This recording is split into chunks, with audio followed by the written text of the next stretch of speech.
교회 여러분, 오늘 이 마리아 헌신 예배로 함께 예배하게 돼서 기쁘지요? 네, 감사하고 또 감사하고 기쁩니다. 우리가 헌신이란 말을 대할 때 적지 않은 비장함 내지는 무게감을 느끼지요. 어쩌면 헌신이란 말을 대할 때마다 우리 마음 한편에는 부담으로 다가올지도 모르겠습니다. 헌신이라면은 왠지 뭔가 비장하게 무언가를 해야 될 것만 같고 또 무겁게 드려야만 할 것 같은 생각이 우선 들기도 하지요. 그러나 헌신은 꼭 그런 것만은 아닙니다. 성경을 잘 보면 우리가 그 사실을 알 수 있죠. 오늘 본문도 마찬가지로 그런 점을 보여줍니다. 여기서 혹시 이런 의문이 들 수 있겠죠. 질문할 수 있습니다. 아니, 마리아가 이렇게 비싼 향유를 쏟아부었는데 어떻게 비장하지 않고 무겁지 않을 수 있습니까? 그렇게 질문 드시죠? 네. 여러분 어떻게 생각하시는지요? 과연 마리아는 향유가 매우 비싸기 때문에 매우 무거운 마음으로 비장한 마음으로 부었을까요? 아니면 마리아가 비싼 향유임에도 불구하고 어떤 마음으로 또 그렇게 부었을까요? 그 마음이 바로 헌신에 있어서 반드시 있어야 할 그 마음이라고 볼 수 있지요.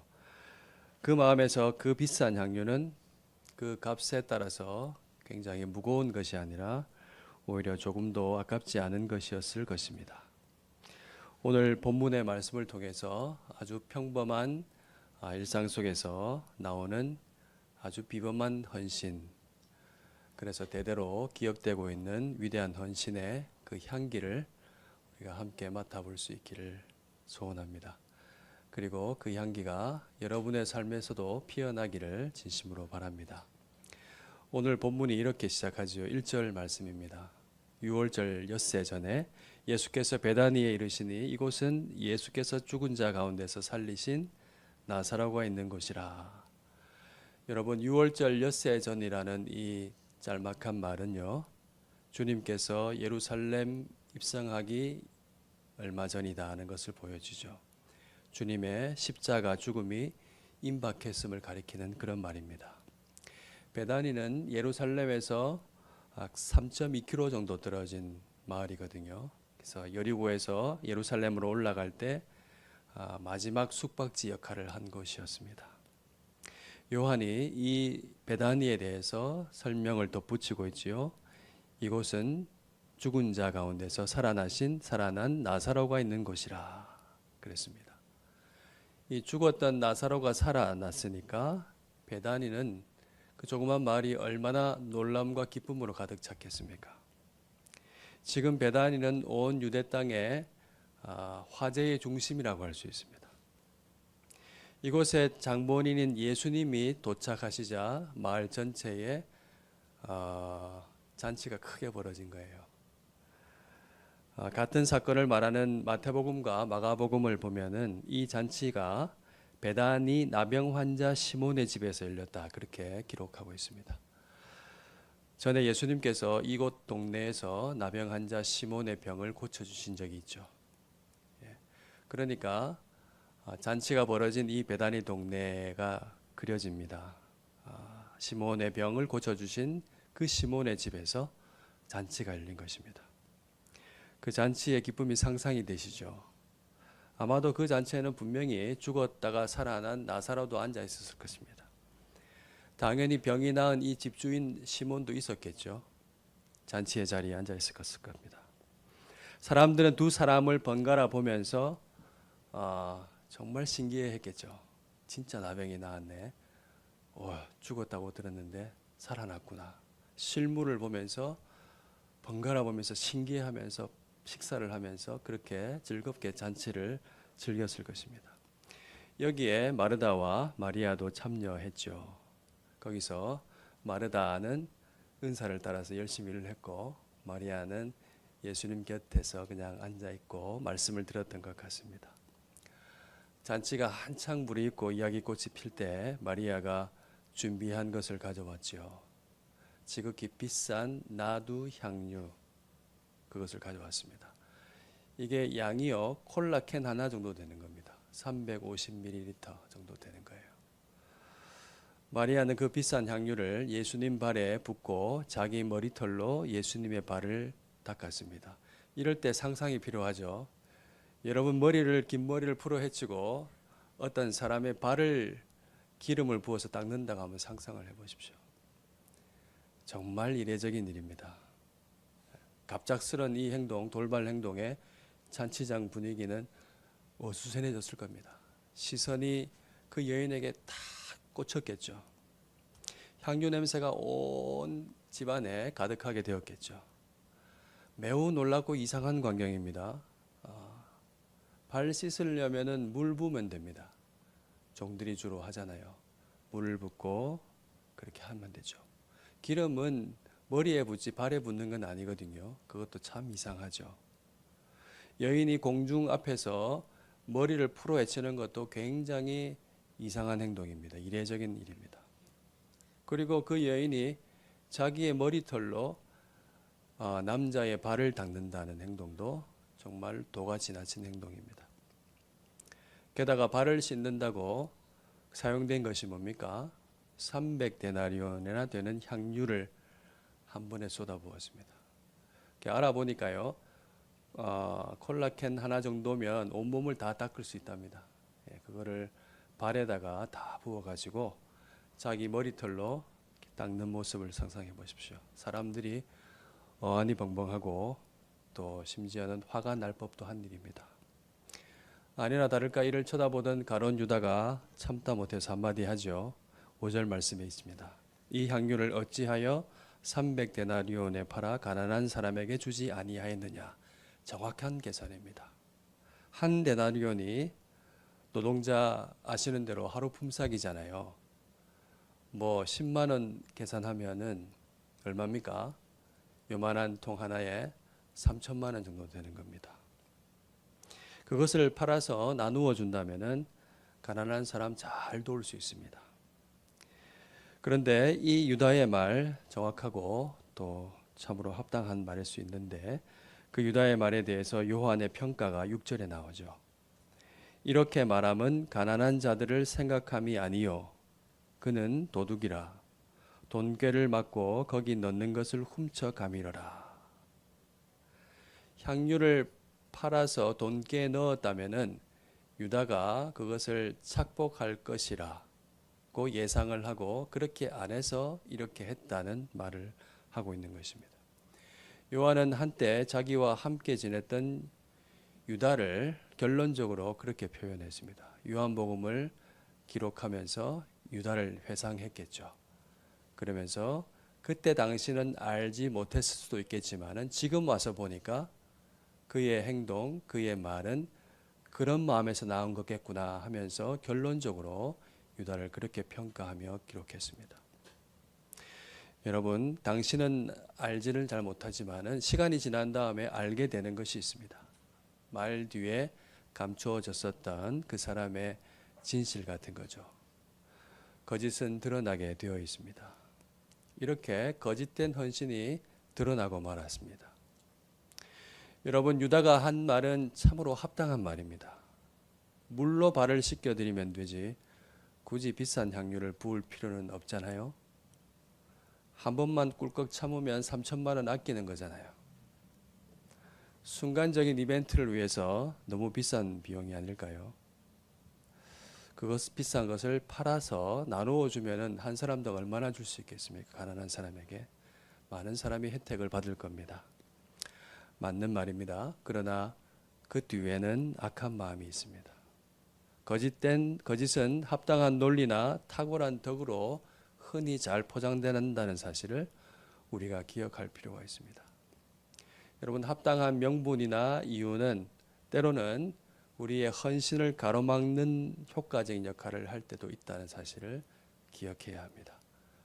우리의 순전한 마음을 드리고자 할 때 주님께 드릴 수 있는 것이 좋습니다. 우리는 자기 욕심을 위해서 이런 일을 하지 말아야 되죠. 주님보다 돈을 사랑하던 유다는 결국 예수님을 팔고 말았습니다. 그의 행동이 성경에 기록되어서 대대에 기억되고 있습니다. 오늘 우리도 읽으면서 기억하고 있잖아요. 이것이 바로 거짓된 헌신의 결말이라고 할 수 있습니다. 그런데 오늘 본문을 또 보면 또 위선적인 사람이 또 나옵니다. 그것이 누구냐면은 9절에 나와 있는 예루살렘 당국자들입니다. 성경 보시면 수많은 유대인이 예수님이 베다니에 계시다는 소문을 듣고 막 몰려와요. 사람들은 과연 죽은 자가 살아났는가 하면서 예수님도 보고 나사로도 보고 싶어가지고 그곳으로 다 몰려왔습니다. 몰려오는 사람들이 나사로를 쳐다보고 예수님 한번 쳐다보고 하면서 예수님을 따르려고 하니까 큰일 난 거죠. 그래서 이 당국자들이 뭐합니까? 나사로까지 죽이려고 모의를 합니다. 증거를 없애려고 하는 것입니다.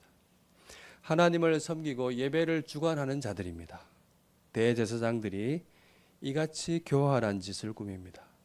참으로 위선적인 일이죠. 그런 사람들입니다. 이들의 거짓된 마음 또한 소상히 밝혀지고 오늘 성경에 기록되어서 우리가 읽는 것처럼 대대에 기억되고 있습니다. 그런데 오늘 이와는 반대로 마리아의 행동은 아름다운 기억으로 아름다운 향기로 남아서 우리에게 기억되고 있죠. 마태복음 26장 13절 말씀을 보면 주님께서도 그렇게 말씀하셨습니다. 내가 진실로 너희에게 이르노니 온 천하에 이 복음이 전파되는 곳에서는 이 여자가 행한 일도 말하여 그를 기억하리라.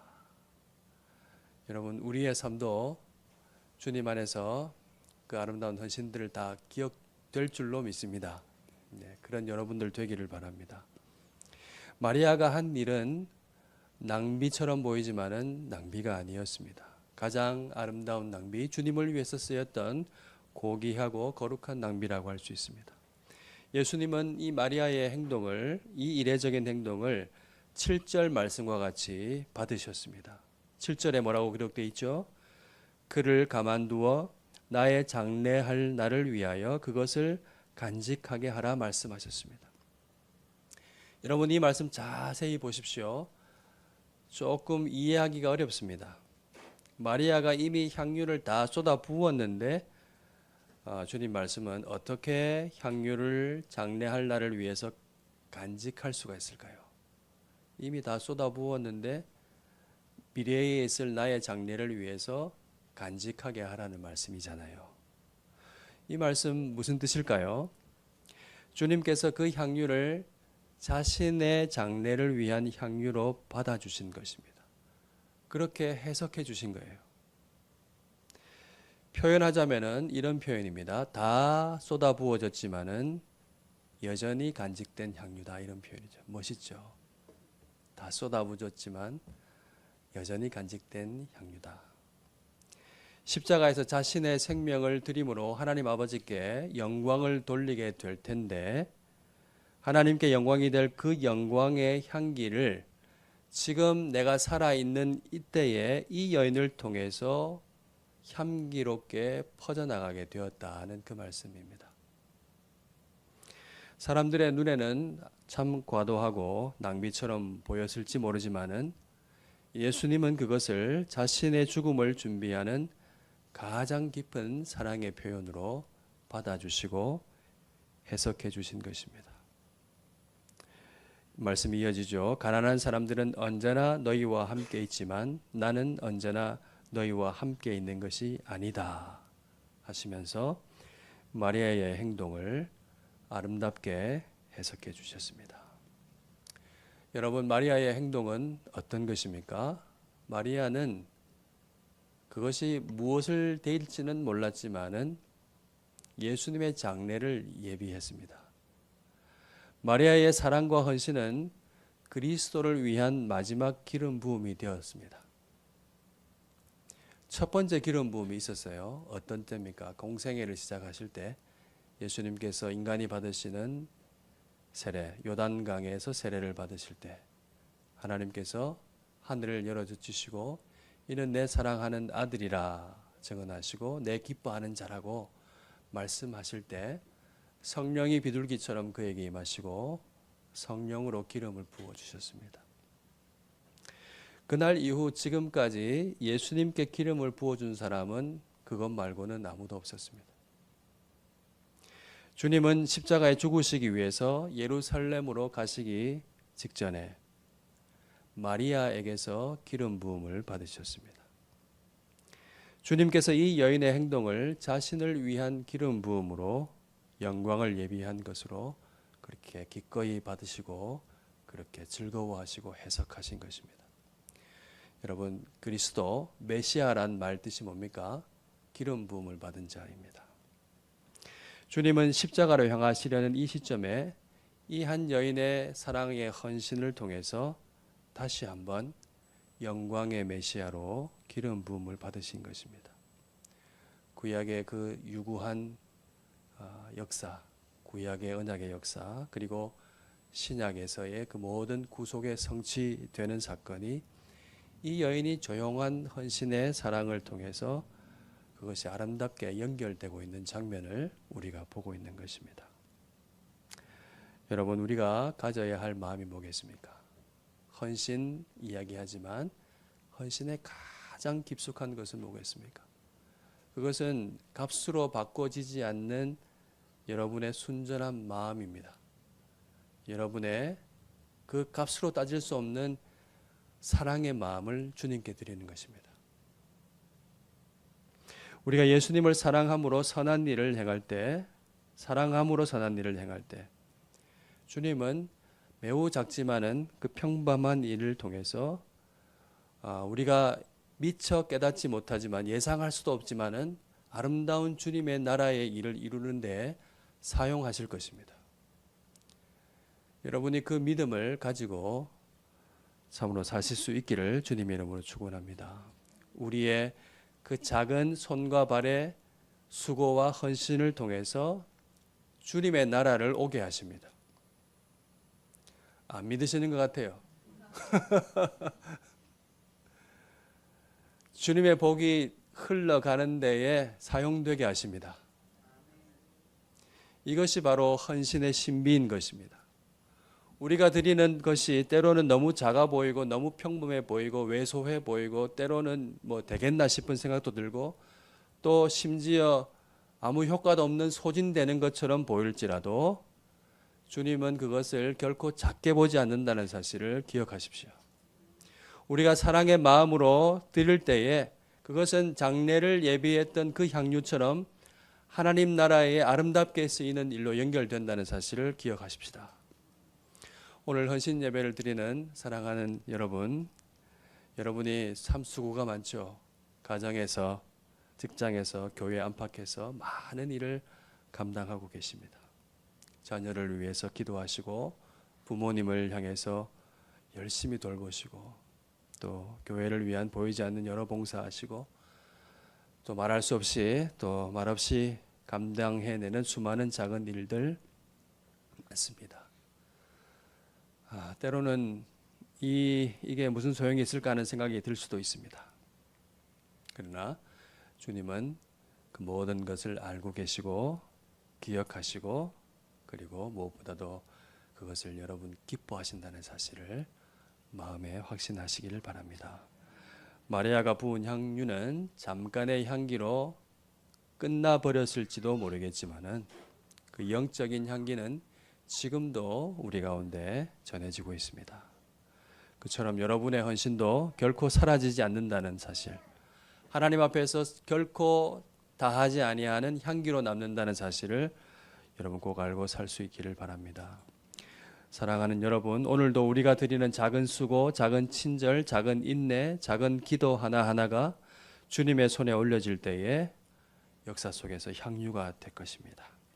세상은 몰라주어도 사람은 기억하지 못해도 주님은 결코 잊지 않으십니다. 그리고 말씀해 주십니다. 그는 좋은 일을 내게 하였느니라. 착하고 충성된 종아. 그렇게 말씀하실 겁니다.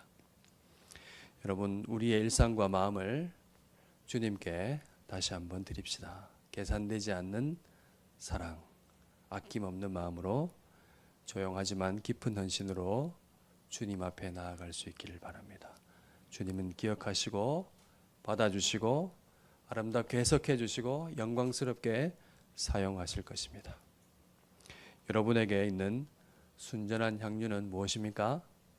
오늘 집에 돌아가셔서 마음속 깊이 생각해 볼 수 있기를 바랍니다. 삶이 여러 가지 형편으로 지치고 힘들어도 주님에 대한 우리의 사랑, 귀하게 보시는 그 마음을 잊지 말고 주님 앞에 기도로 드리고 또 손의 수고와 발의 부지런함으로 하나님께 드릴 수 있기를 바랍니다. 값으로 따질 수 없는 것입니다. 예수님 여러 번 말씀하셨죠. 과부의 2렙돈을 아주 큰 헌금으로 받으시는 분입니다. 그 양에 있는 것이 아니라 우리의 순전한 그 마음을 향기로 받으시고 주님의 나라를 이루시는 귀한 재료로 삼는다는 사실을 기억하고 순전한 사랑으로 주님과 함께 동행하는 저와 여러분 될 수 있기를 주님의 이름으로 축원합니다. 아멘. 우리 찬양하겠습니다. 211장 찬송 부르겠습니다.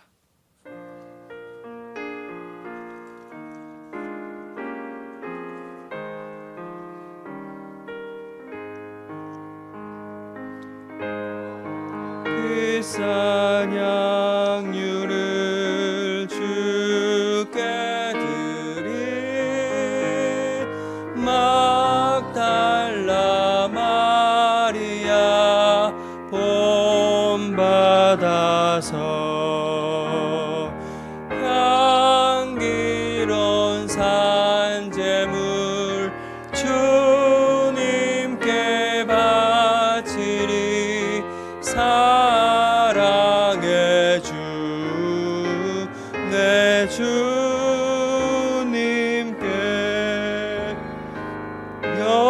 연약한 자에게 힘을 주고